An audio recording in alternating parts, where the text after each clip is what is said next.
అండి అందరికీ నమస్కారం. Welcome to my channel. ఈ వీడియోలో ఏపీ ప్రభుత్వ ఉద్యోగులకు మరియు పెన్షన్లకు 2 టీఏలు విడుదల తాజా సమాచారం. దీని గురించిన పూర్తి వివరాలైతే వీడియోలో తెలుసుకుందాము. వీడియో ఎక్కడ గాని స్కిప్ చేయకుండా ఎండ్ వరకు చూసేయండి. అప్పుడే ఇన్ఫర్మేషన్ పూర్తిగా అర్థమవుతుంది. అలాగే వీడియో చూస్తున్న ప్రతి ఒక్కరు వీడియోకి లైక్ చేయండి ఫ్రెండ్స్. ఈ వీడియోని తోటి ఉద్యోగ పెన్షన్ మిత్రులతో అయితే షేర్ చేయండి. కొత్తగా మన ఛానల్ చూస్తున్నవారు ఇంకా ఎవరైనా సబ్స్క్రైబ్ చేసుకున్నట్లయితే వెంటనే మన ఛానల్‌ని సబ్స్క్రైబ్ చేసుకోండి. దీని ద్వారా నేను చేసే లేటెస్ట్ వీడియోస్ అన్నీ మీ వరకు రీచ్ అవుతాయి.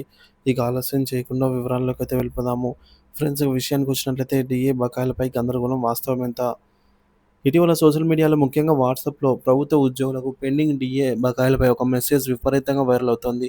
ఈ మెసేజ్ ఉద్యోగుల్లో తీవ్ర చర్చకైతే కొంత గందరగోళానికి దారితీసింది. అసలు ఆ మెసేజ్‌లోని వాస్తవం ఎంత? ఆంధ్రప్రదేశ్, తెలంగాణ రాష్ట్రాల్లో ఉద్యోగ పెన్షన్లకు రావాల్సిన డీఏ బకాయిలు అసలు లెక్కేంటి అనే పూర్తి విషయాలను స్పష్టంగా పరిశీలిద్దాం. ఈ యొక్క వైరల్ అవుతున్న వాట్సాప్ మెసేజ్ ఏంటి? ఒక పరిశీలన. సోషల్ మీడియాలో చక్కర్లు కొడుతున్న మెసేజ్‌లో ఈ క్రింది విధంగా అయితే ఉంది.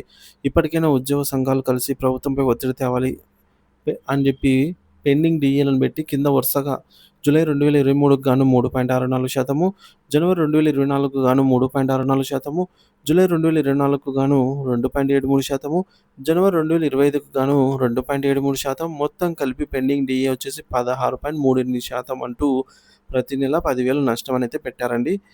ఇందులో వాస్తవం ఎంత? నిజాలు అనేది ఏంటో తెలుసుకుందాం. అసలు ఈ మెసేజ్ అనేది కరెక్ట్‌గా ఉందా లేదా అనేది చూద్దాము.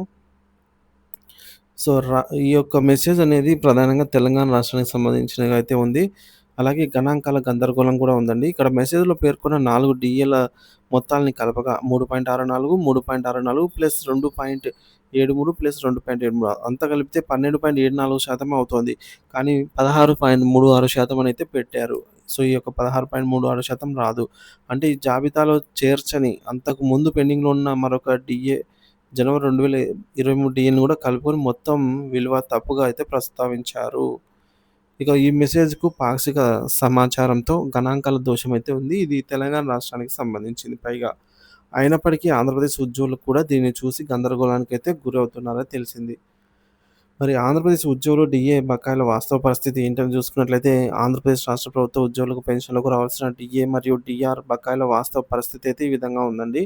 ఎలా అంటే ప్రస్తుతం అధికారికంగా పెండింగ్‌లో ఉన్న డీఏ, డీఆర్‌లు మూడే అన్నమాట. అవేంటంటే జనవరి 2024కు గాను 3.64%, జూలై 2024కు గాను 2.73%, మరియు జనవరి 2025కు గాను 2.73%. మొత్తం పెండింగ్ డీఏల సంఖ్య 3. ఈ యొక్క మొత్తం పెండింగ్ డీఏల శాతం వచ్చేసి 9.1% అవుతుంది. కాబట్టి ఆంధ్రప్రదేశ్ ఉద్యోగులు మరియు పెన్షనర్లకు ప్రస్తుతం రావాల్సిన డీఏ మొత్తం 9.10% అన్నమాట. ఇకపోతే గమనిక కేంద్ర ప్రభుత్వం జూలై 2023, 2025కు సంబంధించి డీఏని కూడా ఇంకా ప్రకటించలేదు. ఒకవేళ అది కూడా ప్రకటిస్తే ఏపీలో పెండింగ్ డీఏల సంఖ్య 4కు చేరుకుంటుంది. ప్రభుత్వం ముందు ఉద్యోగ సంఘాల డిమాండ్లు. ఏళ్ల తరబడి డీఏ బకాయిలు పేరుకుపోవడంతో ఉద్యోగులు, పెన్షన్లు తీవ్రంగా ఆర్థిక ఇబ్బందులు ఎదుర్కొంటున్నారు. ఈ నేపథ్యంలో ఉద్యోగ సంఘాలు ప్రభుత్వం ముందు పలు ప్రధాన డిమాండ్లను ఉంచుతున్నాయి. తక్షణమే ఐఆర్ ప్రకటించాలి. కొత్త పీఆర్సీ అమలుకు సమయం పట్టే అవకాశం ఉన్నందున ఉద్యోగులకు తక్షణ ఉపశమనంగా మధ్యంతర వృత్తిని ప్రకటించాలి. రెండవది డీఏ బకాయిల విడుదల. పెండింగ్‌లో ఉన్నటువంటి ఈ యొక్క 9.1% డీఏ, డీఆర్‌లను వెంటనే విడుదల చేయాలి. మూడోది పీఆర్సీ కమిటీ 2 సంవత్సరాలుగా ఆలస్యమవుతున్న 12వ పీఆర్సీ కమిటీని వెంటనే నియమించాలి. నివేదికను సత్వరం అమలు చేయాలి. పాత బకాయిలు గత ప్రభుత్వ హయాంలో పెండింగ్‌లో ఉన్నటువంటి ఇతర బకాయిలను చెల్లించడానికి స్పష్టమైన కార్యాచరణను ప్రకటించాలి. ఇక ఏపీ ఎన్‌జీఓ నాయక సంఘాలు ఆర్థిక మంత్రిని కలిసినప్పుడు త్వరలోనే మంత్రులు కమిటీ వేసి సమస్యలను పరిష్కరిస్తామని, కొన్ని బకాయిలు ఇప్పటికే చెల్లించామని, మిగతావి కూడా చెల్లిస్తామని హామీ ఇచ్చినట్టు తెలిసింది. అయితే కేవలం హామీలతో కాకుండా ప్రభుత్వం చర్యలు తీసుకోవాలని ఉద్యోగులు, పెన్షనర్లు కోరుతున్నారు.